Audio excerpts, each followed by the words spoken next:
शिवाय नमस्तुभ्यम। आप सभी का भक्ति चैनल पर हार्दिक स्वागत है। आज आप सभी सुनिए प्रदोष व्रत की कथा। भगवान भोलेनाथ को समर्पित प्रदोष व्रत हर महीने की त्रयोदशी तिथि को रखा जाता है। इस दिन भगवान शिव और माता पार्वती की पूजा की जाती है। देवों के देव महादेव अपने भक्तों की परेशानियों को दूर करते हैं और उन्हें सुख समृद्धि का आशीर्वाद देते हैं। प्रदोष व्रत रखने से भगवान शिव प्रसन्न होते हैं और इससे वैवाहिक जीवन में सुख शांति रहती है, संतान सुख मिलता है। इसके साथ ही दुख परेशानियों से छुटकारा मिलता है। भगवान शिव और माता पार्वती के आशीर्वाद से प्रदोष व्रत रखने वाले के घर आंगन में हमेशा खुशियां बनी रहती है। प्रदोष व्रत के मौके पर रुद्राभिषेक करना अत्यधिक पुण्यदायी माना जाता है। प्रदोष व्रत वाले दिन सुबह जल्दी उठकर स्नान आदि करें। इसके बाद साफ एवं स्वच्छ कपड़े पहने। इसके बाद भगवान शिव का ध्यान करें और व्रत का संकल्प लें।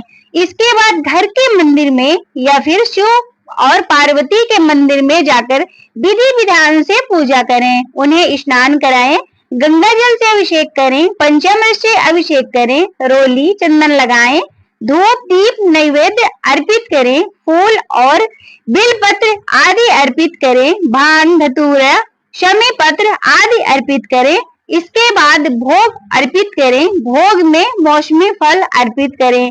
इसके बाद भगवान शिव के मंत्रों का जप करें, साथ ही महामृत्युंजय मंत्र का भी जप करें। भगवान शिव का प्रसन्न करने वाला मंत्र है ओम नमः शिवाय। महामृत्युंजय मंत्र है ओम त्र्यंबकम यजामहे सुगंधिम पुष्टिवर्धनम उर्वारुकमिव वंदना मृत्यु मोक्ष्य मामृताम। इसके बाद शिव चालीसा का पाठ करें एवं प्रदोष व्रत की कथा को श्रवण करें। इसके बाद भगवान शिव और माता पार्वती की आरती करें।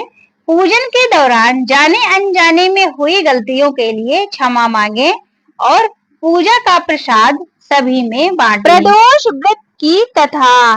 पौराणिक कथा के अनुसार एक नगर में एक ब्राह्मणी रहती थी। उसके पति का स्वर्गवास हो गया था। उसका अब कोई सहारा नहीं था, इसलिए वह सुबह होते ही अपने पुत्र के साथ भीख मांगने निकल पड़ती थी। वह खुद का और अपने पुत्र का पेट पालती थी। एक दिन ब्राह्मणी घर लौट रही थी। उसे एक लड़का घायल अवस्था में कराहता हुआ मिला। ब्राह्मणी दयावश उसे अपने घर ले आई। वह लड़का विदर्भ का राजकुमार था।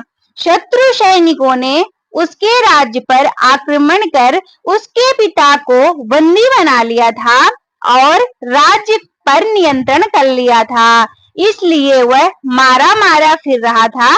राजकुमार ब्राह्मण पुत्र के साथ ब्राह्मणी के घर पे रहने लगा। एक दिन पुजारी की पत्नी अपने साथ दोनों पुत्रों को शांडिल्य ऋषि के आश्रम में लेके गई।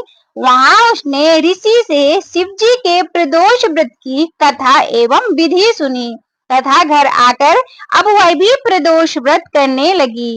एक बार दोनों बालक वन में घूम रहे थे।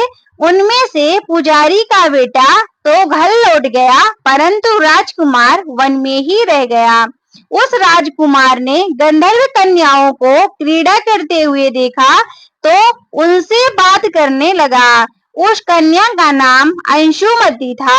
उस दिन वह राजकुमार घर देरी से लौटा। राजकुमार दूसरे दिन फिर उसी जगह पहुंचा जहां अंशुमति अपने माता पिता से बात कर रही थी। तभी अंशुमति के माता पिता ने उस राजकुमार को पहचान लिया तथा उससे कहा कि आप विदर्भ नगर के राजकुमार हो ना, आपका नाम धर्मगुप्त है। अंशुमति के माता पिता को वह राजकुमार पसंद आया और उन्होंने कहा कि शिवजी की कृपा से हम अपनी पुत्री का विवाह आपसे करना चाहते हैं। क्या आप इस विवाह के लिए तैयार हैं? राजकुमार ने अपनी स्वीकृति दे दी तो उन दोनों का विवाह संपन्न हुआ। बाद में राजकुमार ने गंधर्व विशाल सेना के साथ विदर्भ पर हमला किया और घमासान युद्ध कर विजय प्राप्त की। तथा पत्नी के साथ राज्य करने लगा। वहां उस महल में वह पुजारी की पत्नी और पुत्र को आदर के साथ ले आया तथा साथ रखने लगा। पुजारी की पत्नी तथा पुत्र के सभी दुख और दारिद्र्य दूर हो गए और वे सुख से अपना जीवन व्यतीत करने लगे। एक दिन अंशुमति ने राजकुमार से इन सभी बातों के पीछे का कारण और रहस्य पूछा। तब राजकुमार ने अंशुमति को अपने जीवन की पूरी बात बताई और साथ ही प्रदोष व्रत का महत्व और से प्राप्त फल से भी अवगत कराया। उसी दिन से प्रदोष व्रत की प्रतिष्ठा और महत्व बढ़ गया तथा मान्यतानुसार लोग यह व्रत करने लगे। कई जगहों पर अपनी श्रद्धा के अनुसार स्त्री पुरुष दोनों ही यह व्रत करते हैं। इस व्रत को करने से मनुष्य के सभी कष्ट और पाप नष्ट होते हैं एवं मनुष्य को अभीष्ट धन की प्राप्ति होती है। जो भी स्त्री इस व्रत को करती हैं, भगवान शिव की कृपा से उनकी सभी मनोकामनाएं पूर्ण होती हैं। बोलिए शिव शंकर भगवान की जय।